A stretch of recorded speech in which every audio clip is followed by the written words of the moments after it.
agradeço o convite da Jaqueline, da casa, para que eu possa compartilhar com vocês um pouquinho, né, daquilo que a gente está estudando. Eu sou trabalhadora na casa de Pedro Leopoldo, Luiz Gonzaga, né, tive o privilégio de ser picada pela doutrina e é através dela que eu tenho me dedicado, né? Eu venho da área da educação, eu venho da área da psicanálise e tenho buscado essa interlocução com a doutrina espírita. Eu acho que, na verdade, todos os saberes têm conversado sobre as mesmas angústias, né? Que é como é, qual é a humanidade que a gente está falando. Então, quando eu comecei a ler as séries da Joana de Ângeles, que é a mentora, né, do nosso Divaldo Franco, eu tive uma ideia. Não, tá ótimo. Eu fiquei muito presa numa palavra que ela fala muito do ressentir, né? Por quê? Porque a gente está vivendo um momento no mundo em que a gente está sendo a cada vez mais acometido por doenças quase que primárias, não é? Mosquitos, bactérias, coisas que a gente está nas nossas reações primárias. Então eu fiquei pensando, por que o ressentir, né? Há muitas pesquisas na área do câncer têm dito muito assim, o que dói tanto que você fica engolindo todos os dias? Porque o ressentir, e a gente vai ver mais na frente, mas eu vou dar uma pincelada para fazer um pano de fundo, ele diz para a gente de alguma coisa que a gente está vivendo de novo. Se a gente pegar a doutrina e conversar com a psicologia, nós vamos entender algo desse inconsciente, que muitas vezes a gente faz uma pressão enorme para segurar tudo aquilo que nos incomoda, não é? Porque a gente recalca, que a gente usa a nossa energia vital para esconder, que é o que a gente vai entender como os mecanismos de defesa que a gente vai usando. E é muito interessante, porque como eu venho da área da educação, eu tenho visto isso muito na infância e na adolescência. Eu não sei se vocês têm observado, mas o quanto que as novas gerações têm agido por impulsos primários, né? Por quê? Porque nesse livro ela fala muito da raiva. Qual que é a melhor forma que eu encontro de me defender? Atacando, agindo pelos meus impulsos mais primários. Qual que é a nossa diferença com os animais? Porque nós nos humanizamos, na hora que o nosso corpo físico chega aqui, nós nos humanizamos com outro humano. Dali a pouco a gente vai tendo que aderir às regras, às convenções, para aprender a lidar em sociedade, né? Quer dizer, cada vez mais eu venho percebendo a dificuldade em lidar com essas limitações. Então esse pano de fundo é que eu trago muito para a gente refletir nessa noite, do que é esse ressentimento e como que ele está ressoando nas novas gerações. É aquilo, né? Porque vamos pensar o ressoar como a chegada da Boa Nova. Cada vez mais, eu não sei aqui, pelo que eu conversei com a Jaqueline também, a gente percebe as evangelizações murchando, as mocidades murchando, ninguém quer perder nada, todo mundo quer celebrar, comemorar, viver o carpe diem, né? Viver o dia como se não houvesse amanhã.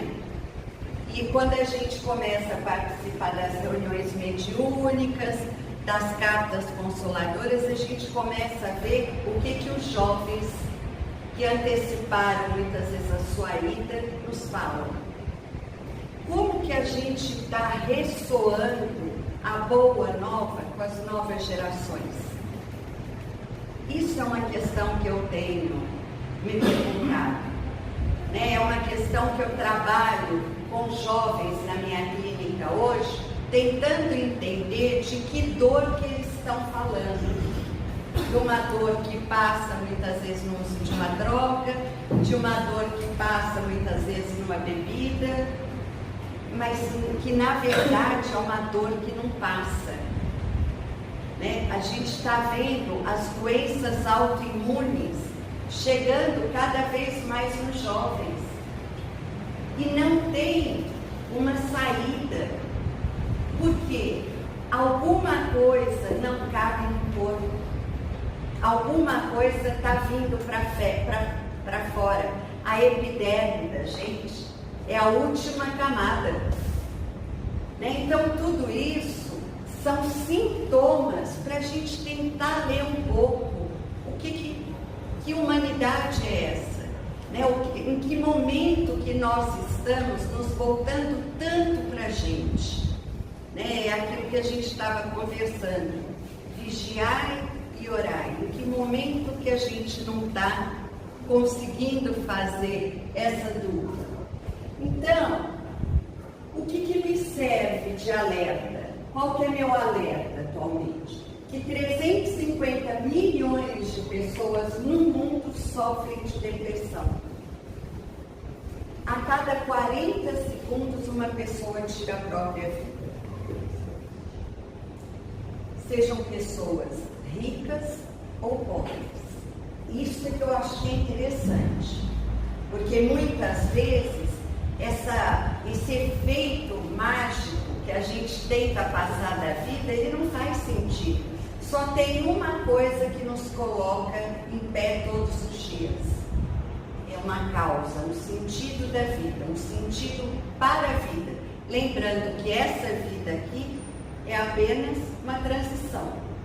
O problema é que a gente tem uma dor que é a única certeza que a gente tem, que é a morte, que a gente sabe que não existe. Mas até a gente incorporar isso na nossa vida, leva um tempo. Eu acho que esse desapego das coisas materiais não é isso que vai nos libertar, muito pelo contrário. Isso é meio, são meios, não são fins.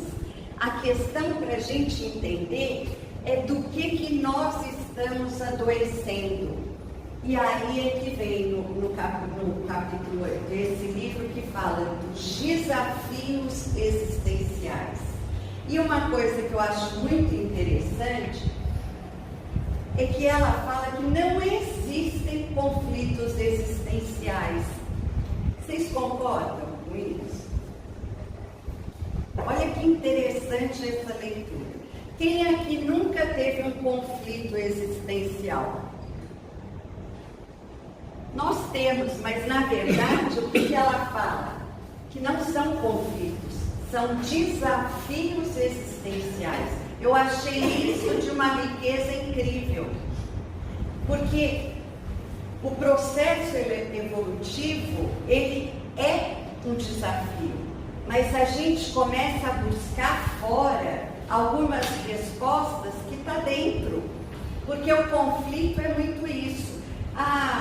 Saí do meu emprego, troquei de marido, mudei de casa, tudo para quê? E aí qual que é a resposta? Eu estou meio a um conflito existencial.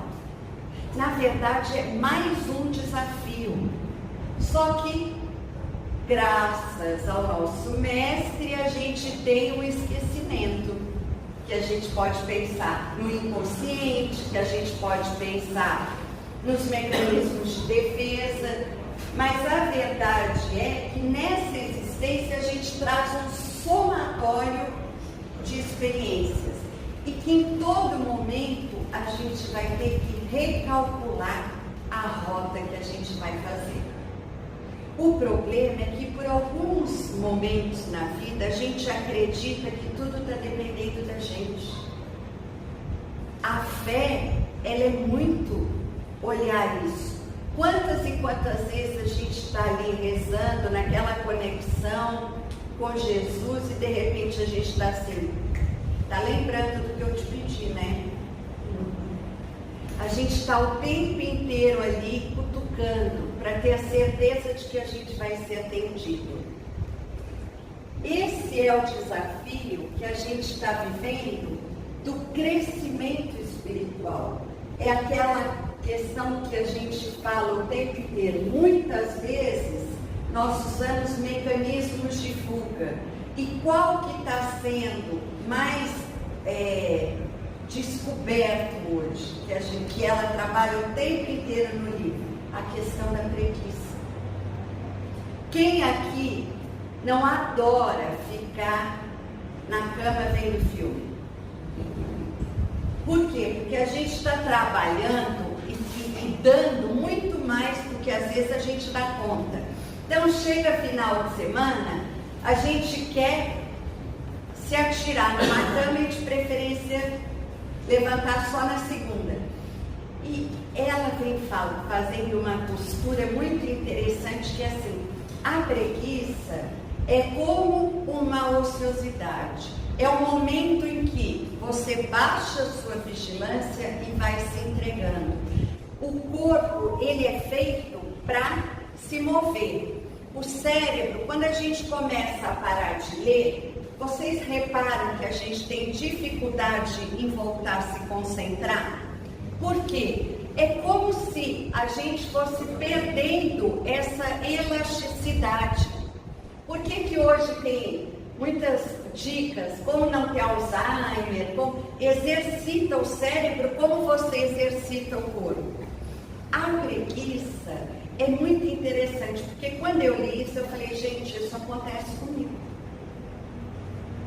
Porque o corpo vai se entregando e dali a pouco a mente também. E dali a pouco os pensamentos também. Quando a gente levanta da cama, a gente está muito mais cansado do que quando a gente deitou. Isso aqui é interessante para a gente pensar as aprendizagens.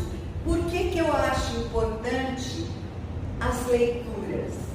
Porque é onde a gente conversa com a gente. É onde a gente conecta com o que tem de melhor e não de pior. Isso é que eu acho interessante. Não importa que tipo de leitura vocês vão fazer, mas é algo que retroalimenta. Ela fala muito disso. Aquilo que alimenta, tanto para o bem como para o mal, se retroalimenta. O ressentimento é algo que a gente está retroalimentando, algo que a gente não está digerindo. O que vai ressoar em quem está do lado? O que tem de pior. Então eu tenho tentado fazer uma construção nesses desafios existenciais com as aprendizagens da nossa vida. Não tem aquilo, pelo menos o meu caminho com a doutrina espírita foi pela dor. Mas hoje eu olho para trás e eu vejo que eu tenho me tornado uma pessoa muito melhor. Mas isso também não me dá o direito de eu achar que eu sou melhor do que ninguém, ou de eu achar que alguém tem que mudar no meu tempo. Porque a gente começa, essa é a pegadinha do nosso eu, que o Jung chama de né? Essa é a pegadinha. A gente começa a crescer em cima de caridade, em cima daquilo que eu faço, eu, e a gente se perde dentro da própria doutrina. Né? Por exemplo, o meu trabalho está sempre melhor do que o do colega. Eu sou vigilante, o meu colega não é. A gente vê muito isso nas casas espíritas. parece que por algum momento a gente esquece que estamos todos na mesma humanidade. Somos todos uma família chamada humanidade.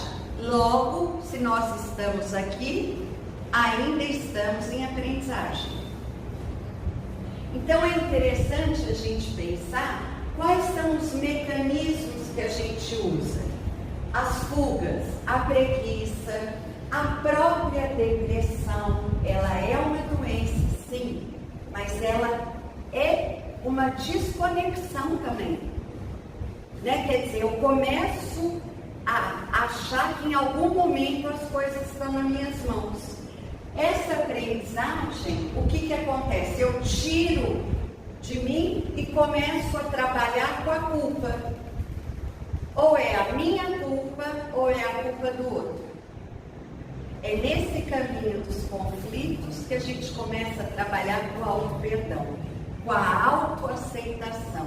É o que a gente mais ouve hoje, a autoaceitação. Por quê? Porque a gente está num mundo de expiações que para tudo tem um padrão. Tem um padrão de inteligência, tem um padrão de beleza, tem um padrão de riqueza, tem um padrão disso. Quem não se encaixa no padrão? Para onde que vai? Não existe um padrão. Existe cada um com as suas histórias e com as suas bagagens. Alguns com alguns flashes de lembrança e outros não. Né? Eu acho que o tempo inteiro a gente é colocado nesse desafio. O bem, aquele bem que muitas vezes a gente está procurando fora, quem trabalha hoje, quem doa um pouco daquilo que recebe gratuitamente, porque eu acho assim, eu estudo, eu fiz um curso superior, eu tive vários privilégios que muitas pessoas não têm. Qual que é a forma de eu devolver para o mundo um pouco que eu recebi gratuitamente? Porque é isso. Eu estou vindo de um lugar que eu estava discutindo lá na educação isso. As pessoas que trabalham como professores no município, o município paga um mestrado e um doutorado para eles e quando eles acabam, eles vão embora da cidade. E eu estava falando, gente, isso não é o melhor caminho, porque se o município pagou, a melhor forma seria eu devolver isso para o município com aquilo que eu recebi. Olha que interessante, se cada um de nós pensasse um pouquinho assim, talvez a gente não se sentisse melhor e nem pior do que ninguém. Né? Então é aquela coisa, qual que é a sua parte no caos que você está vivendo? Qual que é a sua responsabilidade?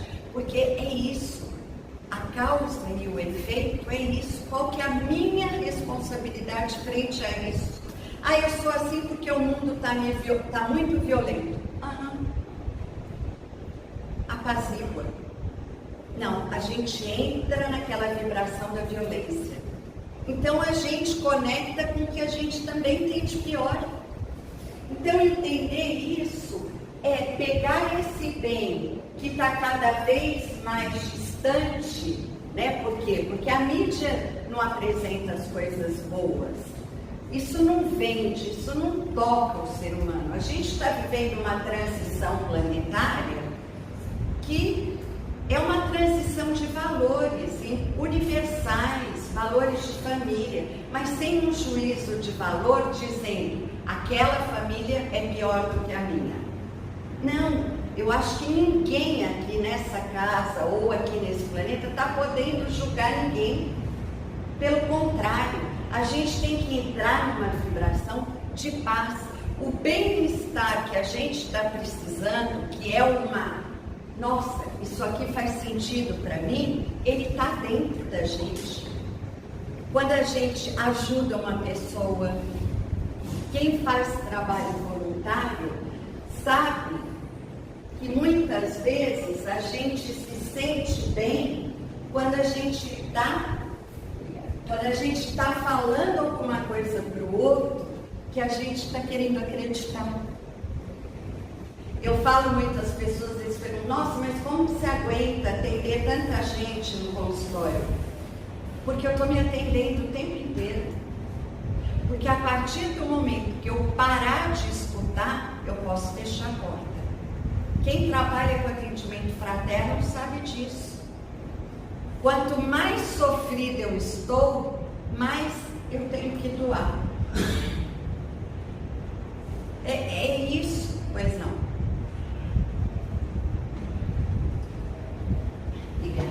Então, o que eu trago para a gente pensar é aquela estatística que a gente está ouvindo a todo minuto. Por que é que nós estamos adoecendo? Primeira coisa, porque nós estamos ressentidos. Ou é ressentido com esse patrão, ou é ressentido com alguém da família, ou com alguém que virou a cara, ou com alguém que falou alguma coisa que eu não gostei. Nós estamos revivendo alguma coisa que a gente não gostou. O ressentido é alguém que rumina o tempo inteiro. Se já tiveram alguma indigestão, alguma coisa, quando alguma coisa não cai bem, o ressentimento é esse sentimento. Daí a pouco, eu não estou escutando o meu corpo. Aí eu começo uma dor na coluna. Observe, dali a pouco aquela dor na coluna vai para o joelho, vai para a cabeça. O corpo, através dos nossos mentores, através da espiritualidade, está tentando ainda nos avisar. Até a hora que a gente cai. E aí a gente é obrigado a quê? A se voltar para a gente. E fazer aquela conexão, abrir o caminho, que a gente vê muito isso quando a gente recebe um passe. Você entra de um jeito, você sai assim. Agora, quando a gente não se entrega no passe, a gente sai do mesmo jeito. Não é? Que fique leve o seu pensamento. Não sai daquilo. É a mesma coisa, a meditação é ótima.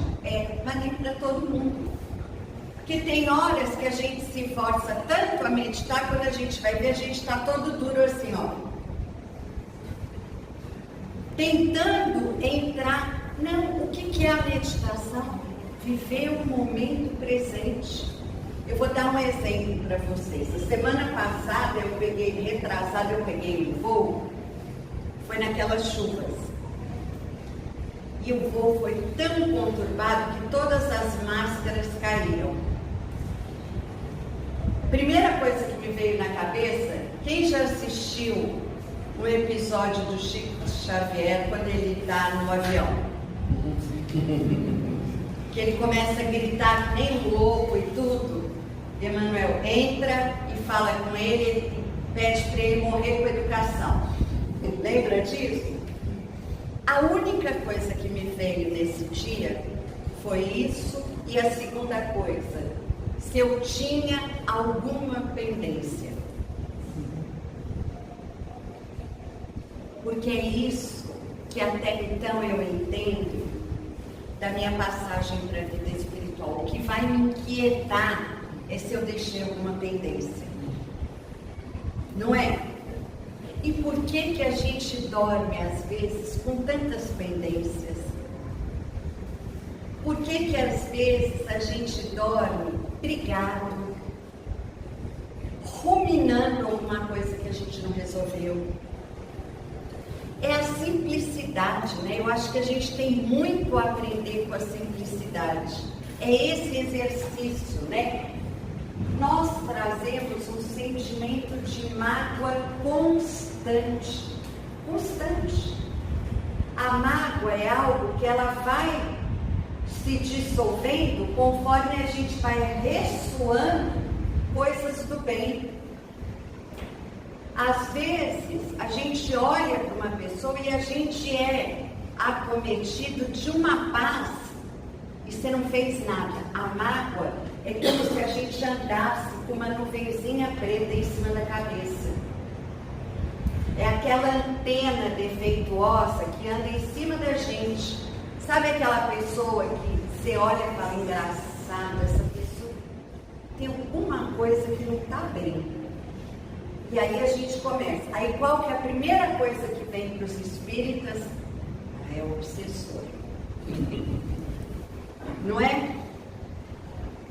Não. A grande questão é essa.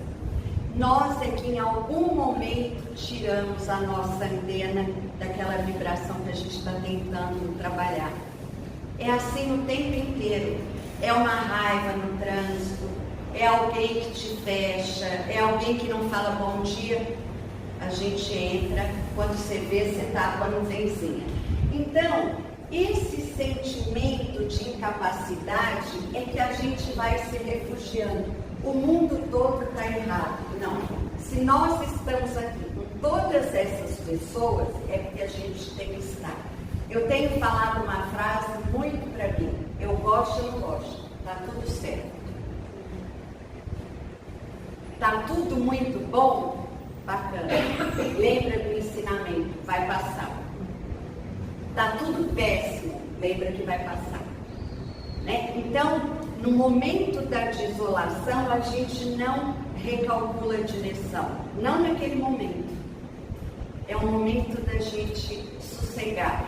Porque depois disso, a gente tira a culpa da gente e joga para o outro. Aí depois que a gente tira do outro, aí a gente começa a pensar o que é nosso. Então eu falo que a gente vai aprendendo o processo de como a gente funciona. Eu me culpo, depois a culpa é do outro, depois eu volto para mim, aí eu começo a ver o que eu posso mudar. São as repetições. Na psicanálise a gente fala muito. Qual que é o sintoma que leva a pessoa a buscar ajuda? A repetição. A vida é uma repetição. Ora a gente tem consciência delas, ora não. A gente vai tendo aos poucos. Sabe aquele déjà vu? Já vivi isso. Né? Então, é esse déjà vu que a gente tem que ir pensando. Qual que é o convite dessa aprendizagem?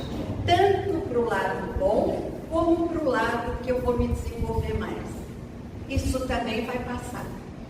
Porque aí a gente começa a ver esse tempo daqui.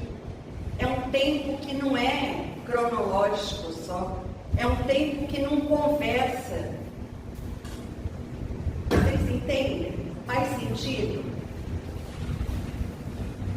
A dor de existir é um ponto que todos nós, nessa existência, trazemos. Por quê? Porque a gente traz, enquanto humanos que estamos, a gente traz o nosso próprio narcisismo.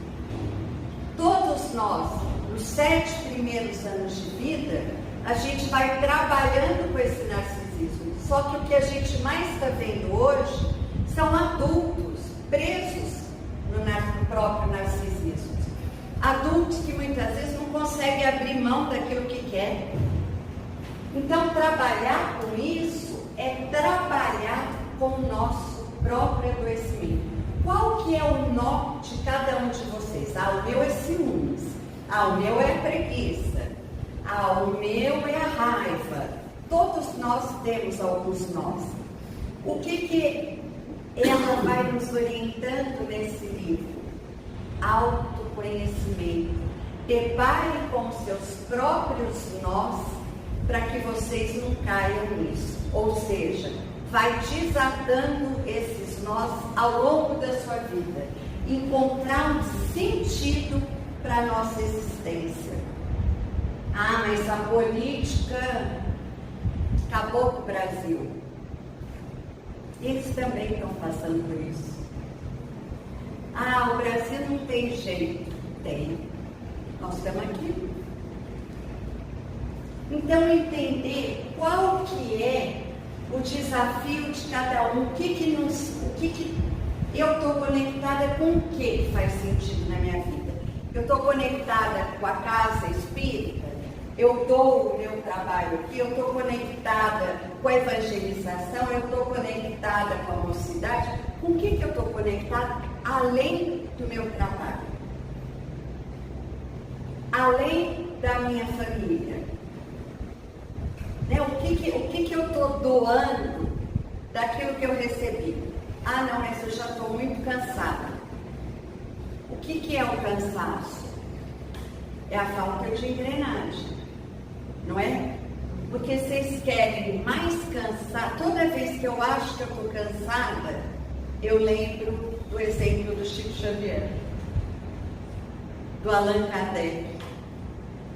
E aí o cansaço vai embora.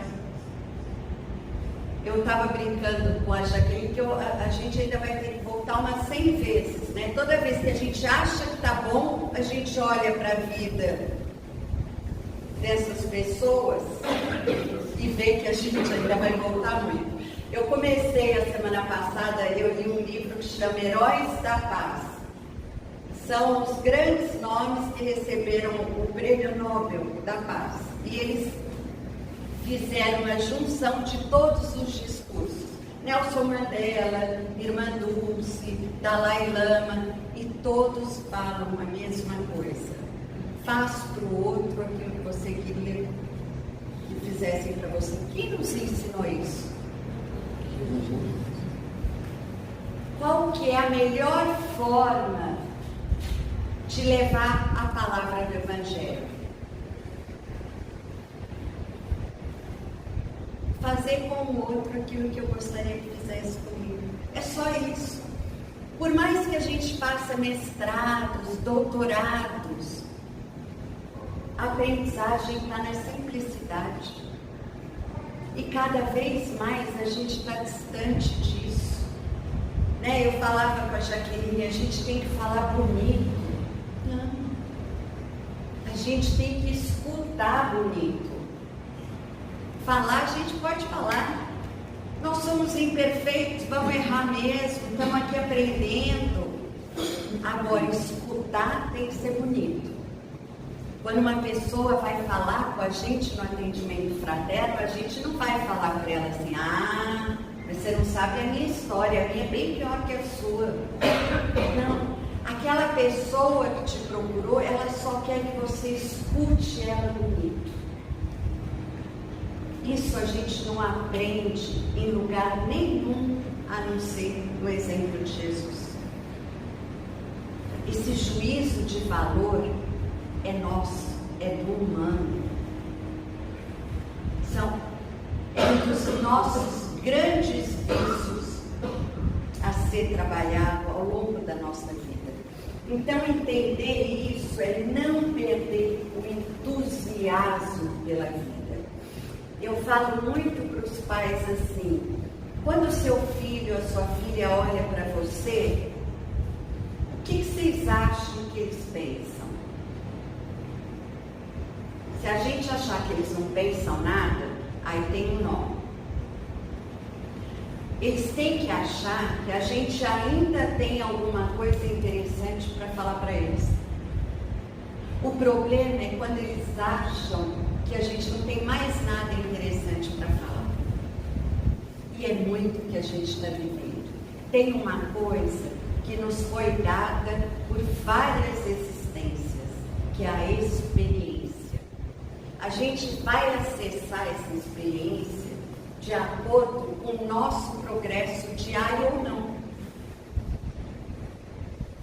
É nessa existência que eu tenho que me concentrar agora. É a ela que eu tenho que buscar escutar bonito, para que eu possa escutar os outros que estão precisando de mim. Então, quais são as nossas atitudes de responsabilidade? O primeiro ambiente de aprendizagem é a família, independente da configuração. Muitas vezes a família é só a mãe, é só o pai, é um irmão mais velho. Mas o que vai fazer a diferença é o quê?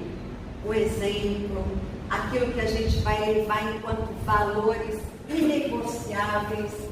Quais são os modelos de identificação? A gente olha para uma criança, a gente sabe com quem que ela quer parecer, não é? Quais são os modelos de identificação das crianças, porque as crianças que chegaram até a gente foi uma escolha delas e nossa. Juntos nós vamos ter que fazer dessa existência alguma coisa, mas lembrando sempre que o adulto, pelo menos aqui, ele tem mais experiência. Então, quais são os modelos de identificação das novas gerações? Com quem que eles estão se identificando? Qual que é o modelo hoje? A tecnologia trouxe coisas maravilhosas, mas tudo aquilo que foge do equilíbrio começa a tirar. Quem são os modelos? A criança, quando chega no mundo, aqui ele já está mudando. Eles vão olhar para os modelos mais velhos para ver. E aí eles vão copiar. Não é assim? Como que é a minha formação psíquica? É na primeira infância que eu trabalho com todos os meus sentidos. Cheiro, paladar, tato. A criança, quando ela nasce, ela tem certeza que o corpo dela é grudado no corpo da mãe. Quando ela começa a ser desmamada ou a mãe começa a tirar a mamadeira e tudo, ela começa a viver a separação. Ela começa a viver as primeiras angústias. Se essa pessoa que cuida o tempo inteiro de mim vai até ali e volta, ela pode sumir. Então ela começa a trabalhar as primeiras separações. Ela vai se constituindo psiquicamente. As primeiras dores, o como que ela foi acolhida, se ela sentiu frio, se ela sentiu dor, se os pais só gritavam. A criança que cresce num ambiente violento, ela vai bater. E aquilo é amor para ela. A gente começa a escutar, e a Joana de Angelis fala isso no capítulo, da história que a gente traz marcada, mas que também a responsabilidade da gente ressignificar aquilo. E não, eu sou assim porque eu a vida inteira apanhei. E você sofreu com aquilo e continua reproduzindo aquela dor? É a questão da vitimização que a gente está vivendo hoje. Né? Hoje, para onde a gente vai, as pessoas são vitimizadas. O que nós vamos fazer com isso? Né? Então, trabalhar com isso é exatamente trabalhar não com os conflitos pessoais, mas com os desafios existenciais. Porque se a gente está com esse desafio, a gente dá conta. E aí, eu tentei fazer uma síntese de vários capítulos em que é o equilíbrio biopsicossocial. O que é isso? Vamos pensar um bebê que chega ao mundo. Ele chega com um corpinho aqui, biológico. Ele chora. Se o bebê chora, o que o médico fala? Está vivo. Não é? É o corpo biológico que chega nessa existência. O que traz nesse corpo? Os meus instintos mais primários. Não é? Por quê? Porque o bebê, ele reage como por instinto. Ele ainda não está educado. Ele tem fome, ele chora. Ele tem frio, ele chora. Então, ele começa a reagir com os instintos primários. Dentro desse corpo biológico, ele já está trazendo o quê? A herança das outras vidas. Né? Ela faz todo esse recorte para a gente entender qual que é esse corpo. E esse corpo é o instrumento que a gente vai usar desse espírito nessa existência. Como que a gente está usando o nosso corpo? Não é? Não é uma questão que está chamando a atenção de todo mundo? Qual é o problema de envelhecer esse corpo?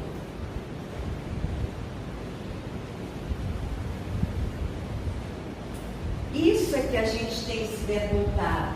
Aonde que esses três encaixes nos falam sobre a gente? O psíquico, o biológico e o social. Somos nós. Né? Qual que é a energia que nutre a gente? Depende da sua vibração. Concorda? Se a gente entra num lugar que a vibração está baixa, que a energia está baixa, a gente está sintonizado com que tipo de energia? Com o que tem de pior. Então, o psíquico é o quê? Nós escolhemos essa responsabilidade. O que a gente está oferecendo, o que a gente está podendo dar para esse ser que está chegando aqui no mundo? E o social são os meios que eu convivo. Por que as casas espíritas estão se esvaziando? Eu tenho me perguntado isso. Agora a gente está numa tentativa de fazer um envolvimento com os adolescentes. Né? Então, assim, é o que eu estava falando. Como que a gente convida os adolescentes para vir para a casa espírita? Vocês têm ideia? Quem aqui tem filhos adolescentes? Crianças? Eles participam aqui? Como que você convida?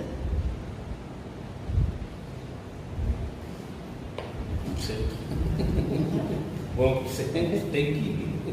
Pela sua coerência, pela nossa reforma íntima. Ninguém convence aquilo que não acredita. Isso é que é a diferença. Né? Quer dizer, você nem vai precisar verbalizar o convite. Gente, o que essa pessoa tem que ela é tão assim de bem com a vida? Não começa a chamar atenção? Ou seja, eu não estou falando, eu estou agindo. O Evangelho é isso. O próprio Chico Xavier tinha pouquíssimo estudo. Mas ele tinha o quê? Algo que arrastava multidões. Ele tinha amigos humildes, intelectuais. Por quê? Porque ele era coerente. Muitas pessoas que foram estudar a doutrina espírita foram através dele. O próprio Allan Kardec, quando ele desafia os espíritos, ele não estava acreditando, ele não estava exercitando nenhuma fé, muito pelo contrário. E a cada pergunta vinha uma resposta. E a cada resposta ele jogava outra pergunta. Eu não sei quem leu a história dele ou quem assistiu o filme, que ele foi renegado na Academia de Letras. Quantas vezes a gente, no primeiro virada de costas de alguém, a gente já sai fora? Essa é a questão. Como é que nós convidamos as novas gerações para dar um sentido para a vida? Porque não tem outro caminho. O que é a reforma íntima? É literalmente a gente rever tudo que está dentro, o que a gente está carregando, começando pelos pensamentos. O que a gente está engolindo todos os dias quando a gente vai dormir? Santo Agostinho já falava, faça um exame de consciência antes de dormir. Não é? À noite a gente dorme, ou quem dorme é o nosso corpo físico? À noite a gente trabalha. Entender isso nos dá uma responsabilidade de lidar com a vida diária. Não é? Então, a sua vibração é que é encarregada do entrosamento entre as manifestações físicas, emocionais e mentais. Nós somos uma engrenagem. Quando alguma coisa para, tudo começa a parar. Pensamento, cabeça, alimentação, profissão, família, hábitos, caridade, não caridade, doenças, né? O próprio masoquismo, né? Que ela trabalha muito interessante, as pessoas que sem perceber buscam o prazer na dor. Por quê? Porque acostumaram a sofrer.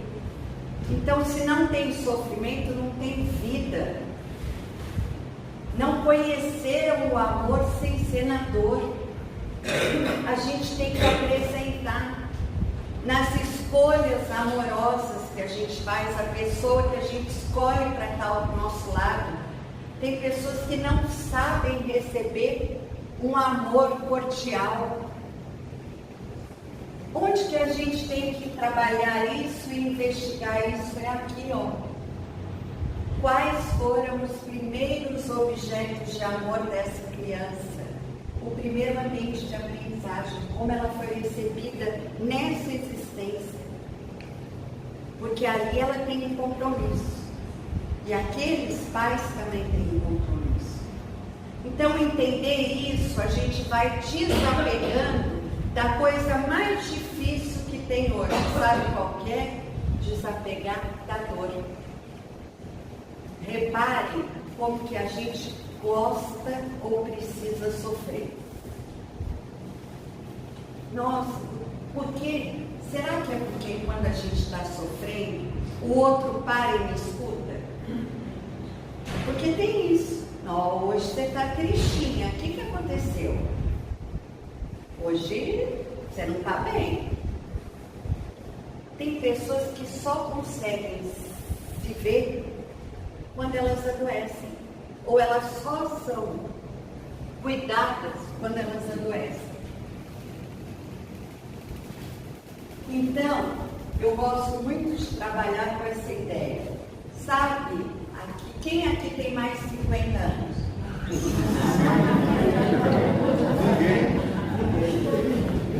Vocês vão entender o que eu estou falando. Lembra daquela televisão que tinha o bombril?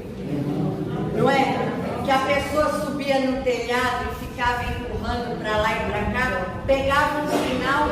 Eu me lembro direitinho, a gente falava, fica aí, não se mexe. Qualquer mexida alterava o sinal da televisão.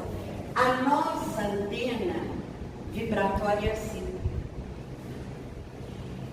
Qualquer sinal, ela fica com defeito. Só que a gente não percebe.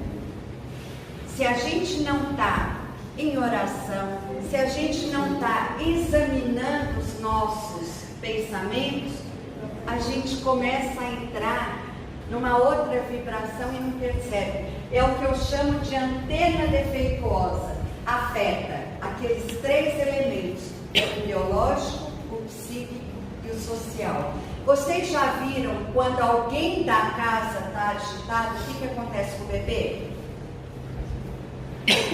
Não para, é cólica, é choro, é pesadelo, é isso, é aquilo.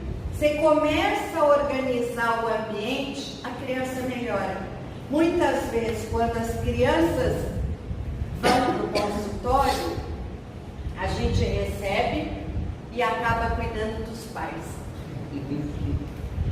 Mas até para isso, a gente tem que ter jogo de cintura. Porque a criança é a febre da família. Se eu ficar só dando remédio para a criança, o que vai acontecer? A febre passa, mas eu não trabalho a causa. A vida é assim. Deu uma febre, o que essa febre está sinalizando? Dá uma antitérmica todo dia. E é o que a gente está fazendo. é a medicalização da vida.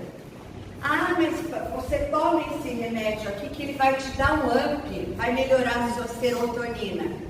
Faz uma caridade que o efeito é o mesmo, não é? Escuta uma pessoa que o efeito é o mesmo. Divide alguma coisa sua que o efeito é o mesmo. Ah, não, mas a química resolve. Resolve. Mas a que preço? Então, entender um pouco esse convite é entender esses conflitos, mas conflitos como desafios. Ninguém veio aqui para ficar tomando banho de sol. Por mais que a gente acredite. Lembra lá no Livro dos Espíritos, quando ele fala que a felicidade não é desse mundo? Lógico, ele está dizendo de uma outra felicidade. Mas, na verdade, a felicidade que a gente está buscando, realmente ela não é desse mundo. Agora, quando a gente faz pequenos movimentos, a gente recebe o bem-estar. E esse bem-estar são os sinais que a gente vai vendo ao longo da nossa vida. É a nossa antena parabólica. Quando a gente começa a não receber esses sinais, é a hora da gente mexer no nosso bombril. Não é? É a hora da gente colocar aquela película, lembra? Para dar cor na TV? Mesmo que é um faz-conta, são as nossas fantasias, elas precisam fazer parte da vida. Nós temos que descobrir na vida o que nos dá prazer, mas que dá sentido. Esse é que é o desafio, esse que é o convite. O que é aquilo que faz você todos os dias levantar e abrir os olhos e se entusiasmar com a vida? O dia que você parar de se entusiasmar com a vida, está na hora de você fazer sua reforma íntima. Que é exatamente isso. O problema é que a gente está se acostumando com tudo. Tanto para um lado como para o outro. Quem acompanha o momento educacional do Brasil, o novo currículo traz, do início ao fim, lá da educação infantil até o pós-doutorado, trabalhar com as habilidades socioemocionais das pessoas. Por quê? Porque chegou num ponto que só o intelecto não funciona. Quantas vezes a gente lê isso no Livro dos Espíritos? Os filósofos, lá na abertura do Livro dos Espíritos, falam: conhece-te a ti mesmo.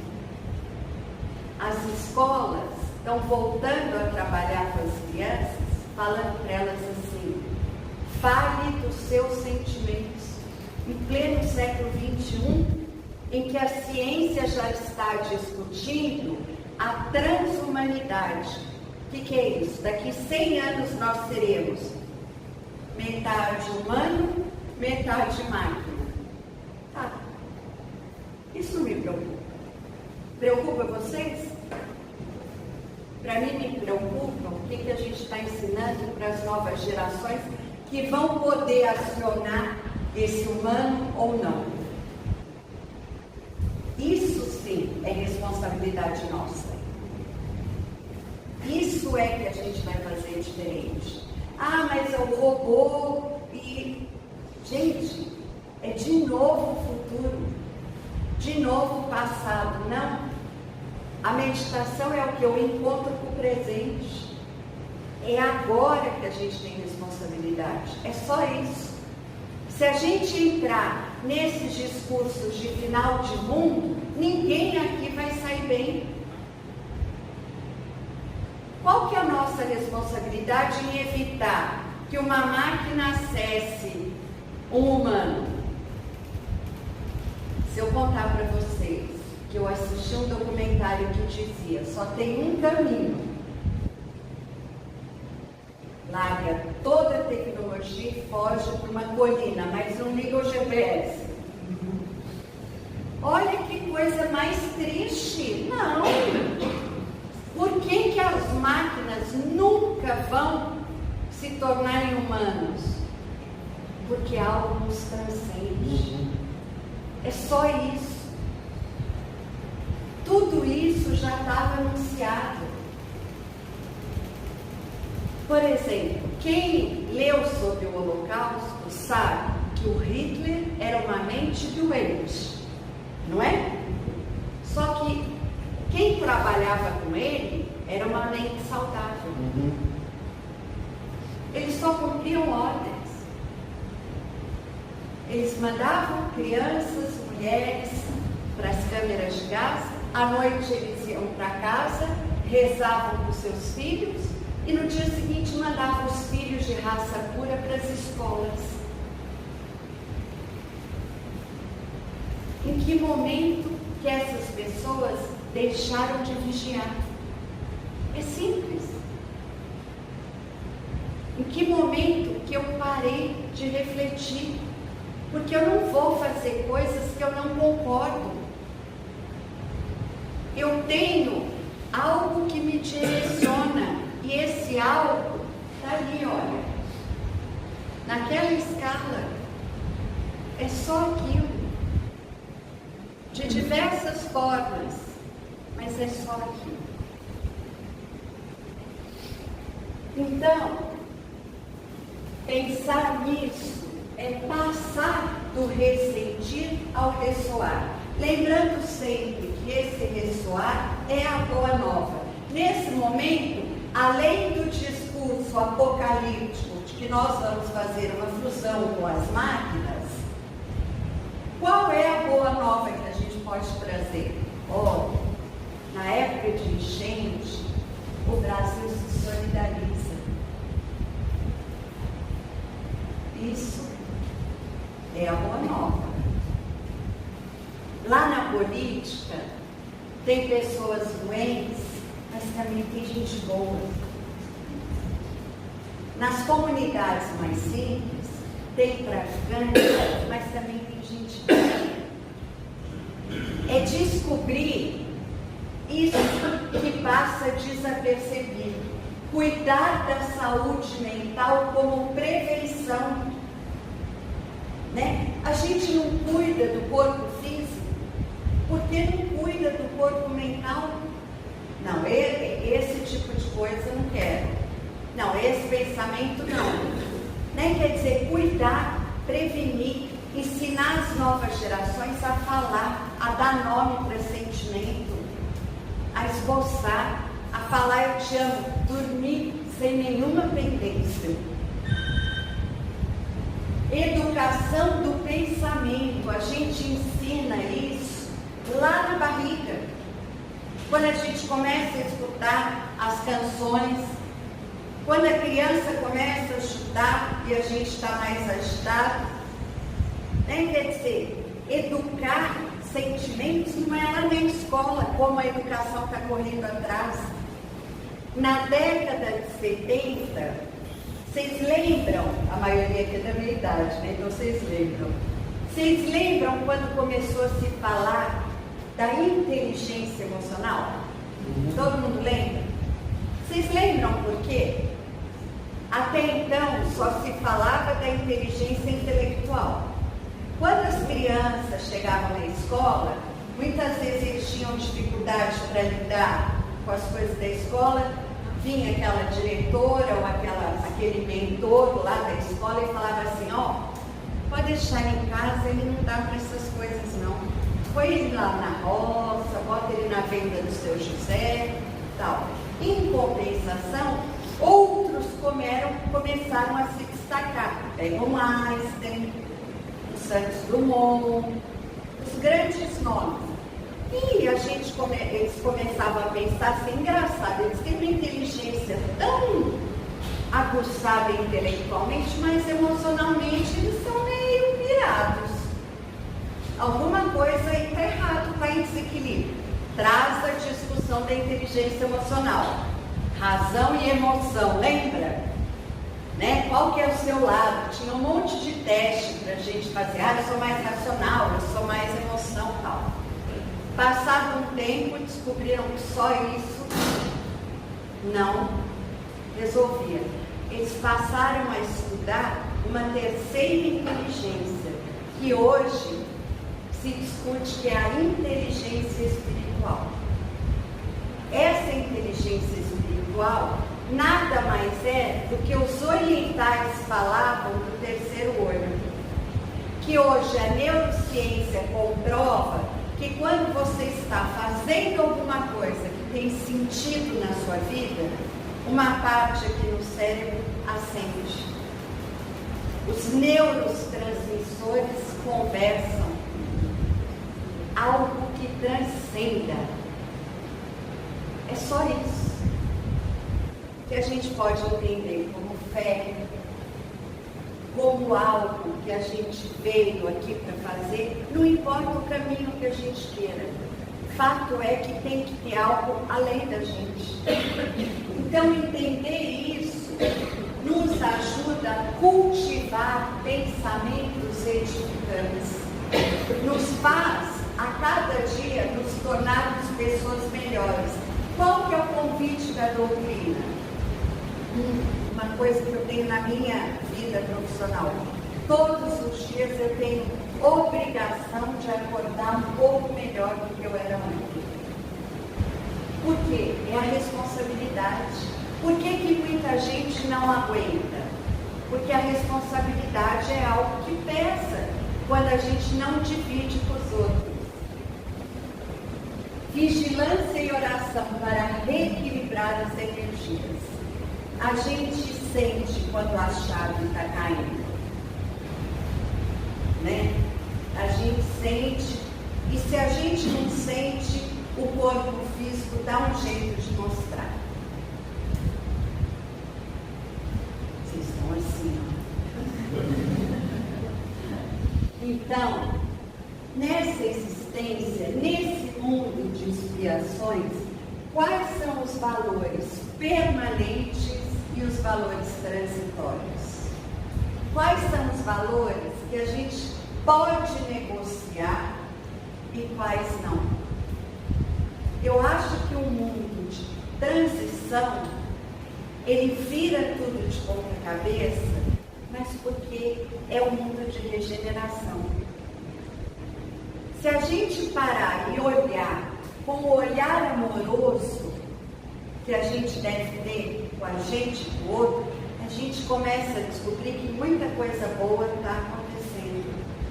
Agora, quando eu começo a não pensar nos valores que fazem raízes e trato todo tipo de valor como se fosse o mesmo, aí sim está na hora de acordar. Eu acho que esse mundo em transição tem dado tantos sinais para gente, né? Mariana, Brumadinho, o avião do Chapecó, tudo que nos une enquanto uma família chamada humanidade. Para que a gente reflita à luz do Evangelho o que realmente vale a pena a gente negociar. E é muito interessante, porque esses dias eu estava pensando com essas chuvas, né, e esse horror que a gente viveu, em pleno século XXI, necessidades básicas.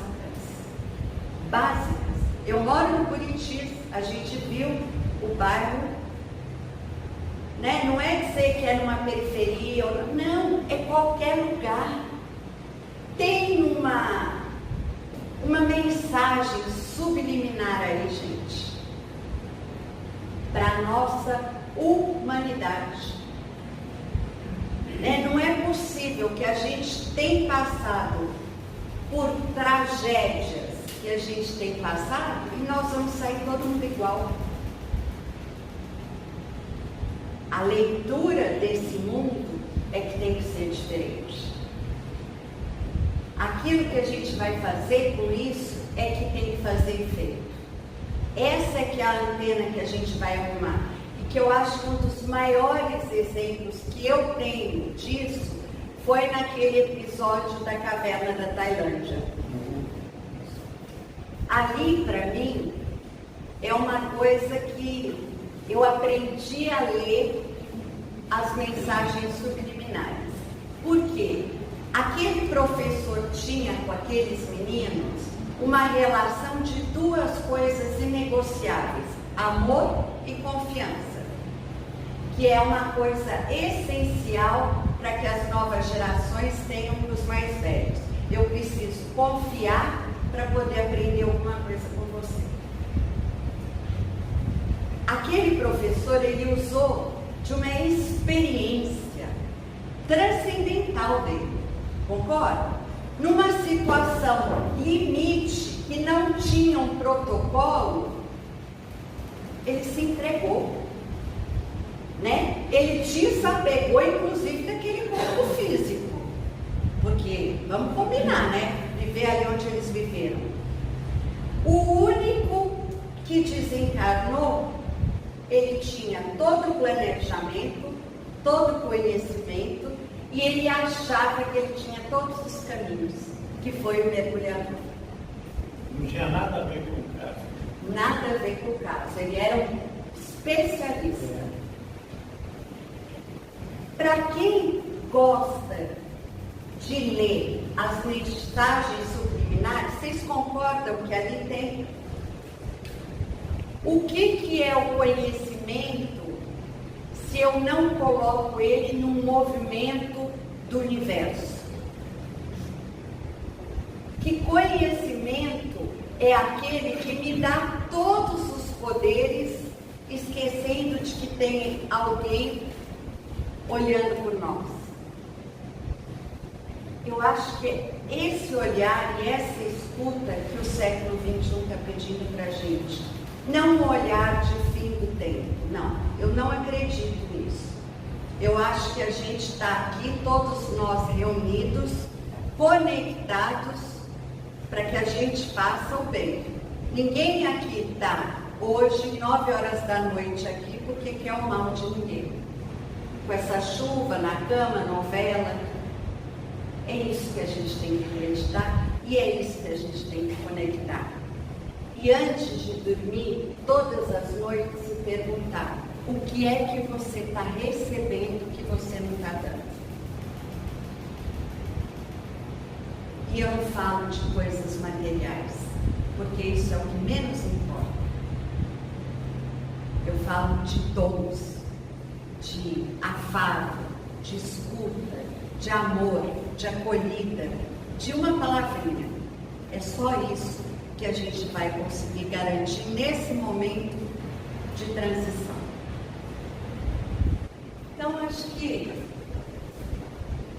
educação é mudança real de hábitos. É a única forma de mudança individual e social. É a única forma da gente conectar o biológico, o psíquico e o social. Qualquer uma desses que estiver desconectado, a gente entra numa antena defeituosa. E aí, eu gosto muito de colocar qual a parte que me escape.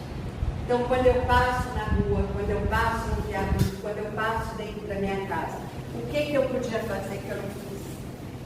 Então, acho que esse é o convite, a minha pequena contribuição com vocês, e espero ter despertado aí alguma sementinha que brote aí pela frente. Com certeza, viu? Obrigada.